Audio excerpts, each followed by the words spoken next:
Hello viewers, welcome to taste diary at Barna's kitchen.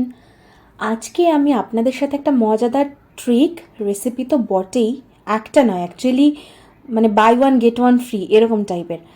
তো এটা trick share করব আর রেসিপিটাও share করব।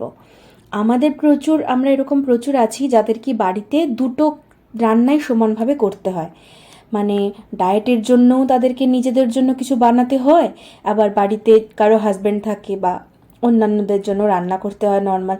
তো ডায়েটটা না আমাদের হয়ে ওঠে না, মানে চেষ্টা তো থাকে কিন্তু হয় না, কারণ সবার জন্য করে ফাইনালি গিয়ে নিজেরটাই আর করার তখন এনার্জিটা থাকে না। তো আমি বলি কি আগে নিজেরটা করে নেবেন, অ্যাটলিস্ট যখন আপনি ডিনার করছেন। তো এই রেসিপিটা আমি বানিয়েছি, দেখুন। ক্যাপসিকাম চপড দিয়েছি এক বাটি ক্যাবেজ চপড দিয়েছি, আর দিয়েছি হচ্ছে গ্রিন পিস, আর হচ্ছে সুইট কর্ন, আর একটুখানি চিলি ফ্লেক্স দিয়েছি। চিলি ফ্লেক্স দিয়ে আমি একটা ছোট্ট, মানে ওই যে শীতকালে যে ছোটো ছোটো আলুগুলো পাওয়া যায়, সেই একটা সেরকম সাইজের একটা আলু নিয়েছি, নিয়ে সেটাকে গ্রেট করে আমি এইটার মধ্যে দিয়েছি। যেহেতু আমি এখন পেঁয়াজ এগুলো খাচ্ছি না, সেই জন্য আমি পেঁয়াজ দেইনি, বাট পেঁয়াজ, রসুন, আদা এগুলো দিতে পারেন। আমি আদা গ্রেট করে দিয়েছি সামান্য, পেঁয়াজ রসুনটা বাদ দিয়েছি, কারণ সোমবার ছিল আমি যেদিনকে এটা খেয়েছি।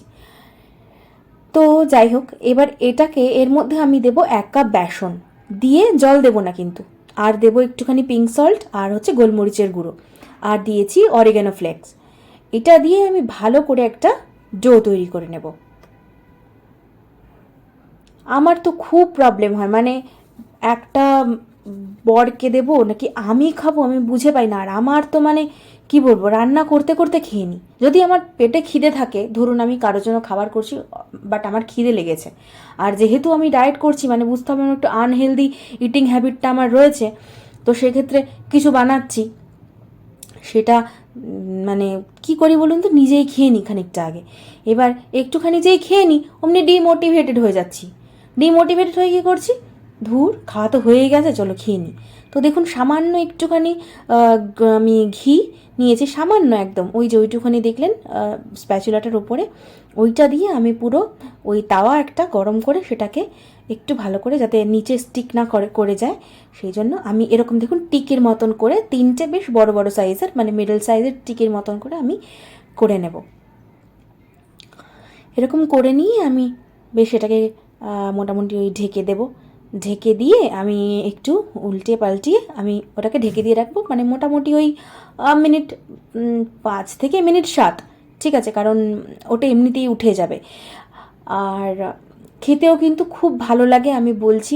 একটু আমচুর পাউডার বা চাট মশলা দিয়ে খেতে পারেন, কোনো অসুবিধা নেই, খেলে কোনো ক্ষতি নেই, ফুল অফ ফাইবার, মানে দারুণ লেগেছে আমার। আমি তো এটা প্রায় খাই। তো এই হচ্ছে আমার এটা। যদি আপনি, আর এত ফিলিং না জিনিসটা, আর ফুল অফ প্রোটিন। যদি মনে করেন এর মধ্যে আপনি কিছুটা পনির গ্রেট করে দিতে পারেন, কিছুটা আপনি সোয়াবিন চাইলে সেটাকে আপনি স্ম্যাশ করে নিলেন, বয়েল করে সেটাকে মিশিয়ে দিতে পারেন, তাহলে তো একটা মানে দারুণ হবে। আমার কাছে অতগুলো জিনিস সোয়াবিন পনির কোনোটাই ছিল না, আমি দিইনি। আর রাত্রিরে তো একটু হালকা রেখেছি, যদি লাঞ্চে খান তাহলে এরকম একটা ওগুলো মিশিয়ে দিয়ে একটা ছিলা করলে লাঞ্চে কিন্তু ফুল হয়ে যাবে। আর এরকম 3টে টিকি আমি খেয়েছিলাম, আমার পুরো পেট ভরে গেছিলো। নর্মালি যারা আমরা ডায়েট করি একটা মাপের উপরে খেতে হয়, খেতে খেতে একটা মানে বায়োলজিক্যাল ক্লক যেটা থাকে সেটা মোটামুটি ওইটার বেশি আর নিতে পারে না। তো আমার এখন ওরম অবস্থা, এইটায় 3টে খেয়েছি, পেট ভরে গেছে। তো এটা গেল আমার।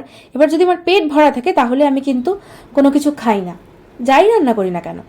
এবার আমি যেটুকু আরও খানিকটা আমার মাখা ছিল, এবার এটা আমি বানাচ্ছি ডালের সঙ্গে খাওয়ার জন্য একটা সাইড ডিশ।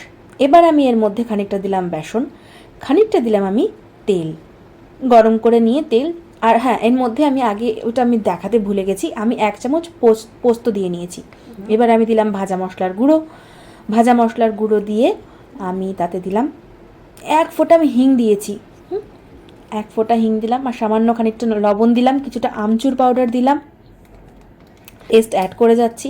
করে এরকমভাবে ওই ডোটাকে, বাকি ডোটাকে কিন্তু আমি এরকমভাবে আর একটা ওই বানিয়ে নিলাম, একটা পাকোড়ার ব্যাটার বানিয়ে নিয়েছি, যেটাকে দিয়ে আমি বড়াটা বানাবো।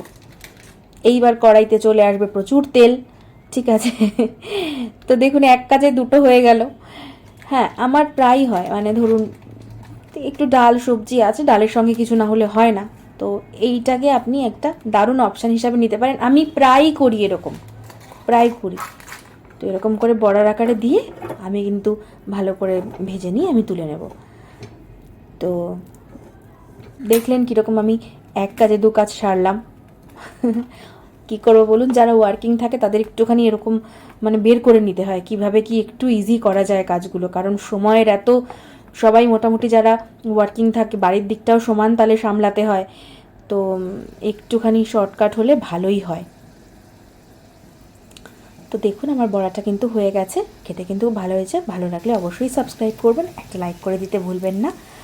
আর সবাই ভালো থাকবেন, দেখা হবে নতুন একটা রেসিপি নিয়ে। আজ তাহলে আসি, গুড নাইট।